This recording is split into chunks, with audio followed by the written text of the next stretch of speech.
ఏపీలో వైసీపీ నేతల్ని కేసులు వెంటాడుతున్నాయా? ఏమాత్రం నోరు తెరిచినా ఎఫ్ఐఆర్ నమోదవుతుందా? అధికారుల జోలికి వెళ్తే పోలీసులు చుక్కలు చూపిస్తున్నారా? అసలు ఏపీ పాలిటిక్స్ లో ఏం జరుగుతోంది?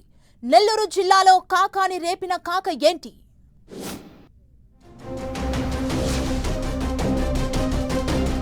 గత 5 ఏళ్లలో వైసీపీ నేతలు మైకు పడితే పూనకం వచ్చినట్టే ఊగిపోయారని టాక్ ఉండేది.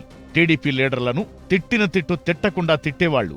కాని అధికారం చేజారిపోయాక కొందరు నేతలు వారి నోళ్లకు తాళం వేసినట్టు కనిపిస్తున్నారు. కొందరు మాత్రం ఏమాత్రం డోస్ తగ్గించడం లేదట. పొలిటికల్ ప్రత్యర్థుల్నే కాదు, అడ్డొచ్చిన అధికారుల్ని కూడా వదిలిపెట్టడం లేదు.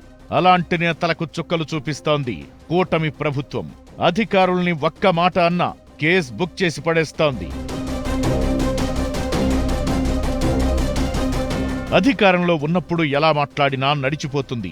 అలా అని అధికారం చేతిలో లేనప్పుడు ఎంత తోపైనా నోరు జారితే తిప్పలే ఎదురవుతాయన్న విషయాన్ని వైసీపీ నేతలు గుర్తించడం లేదని ఓ గాసిప్ పొలిటికల్ సర్కిళ్లలో చక్కర్లు కొడుతోంది.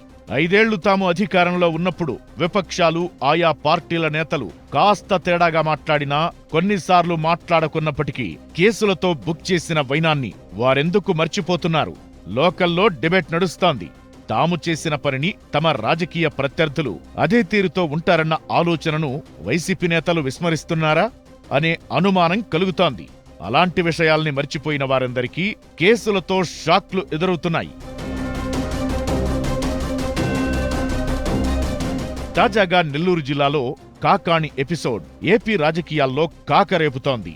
కేసుల జాబితాలోకి చేరిపోయారు ఏపీ మాజీ మంత్రి కాకాణి గోవర్ధన్ రెడ్డి. ఆయనపై నెల్లూరు నగరంలోని వేదాయపాళెం పోలీస్ స్టేషన్లో కేసు నమోదైన విషయం చాలా ఆలస్యంగా బయటకొచ్చింది. డిసెంబర్ 27న కేసు నమోదైతే ఆ విషయం జనవరి 6న బయటకొచ్చింది. దీంతో కాకాణి వర్గీయులు షాక్కు గురవుతున్నారట. వెంకటాచలం మండలానికి చెందిన ఒకరిచ్చిన కంప్లైంట్తో పోలీసులు కేసు నమోదు చేసినట్టుగా తెలుస్తోంది. ఇంతకు కేసు నమోదు చేసేంత పని కాకాణి ఏం చేశారంటే చాలానే విషయాలు బయటకొస్తున్నాయట. కాకాణికి ముఖ్య అనుచరుడిగా ఉన్న మాజీ జడ్పీటీసీ సభ్యుడు వెంకట శేషయ్యపై లైంగిక వేధింపుల ఆరోపణలు వచ్చాయి. ఒక మహిళ తనను శేషయ్య వేధింపులకు గురిచేస్తున్నారంటూ ఫిర్యాదు చేయడంతో ఆయనపై కేసు నమోదు చేశారు. ఆయన్ను కోర్టు ఎదుట హాజరుపరచగా కోర్టు రిమాండ్ విధించింది. తన ప్రధాన అనుచరుడిని రిమాండ్ చేయడంతో మాజీ మంత్రి కాకాణి రగిలిపోయారు. మీడియా సమావేశాన్ని ఏర్పాటు చేసిన ఆయన వెంకటాచలం సీఐపై విరుచుకుపడ్డారు. వెంకటాచలం సీఐ సుబ్బారావు కాకి దుస్తులు ఊడదీసి శాశ్వతంగా పచ్చచొక్కా వేసుకోవాలన్నారు.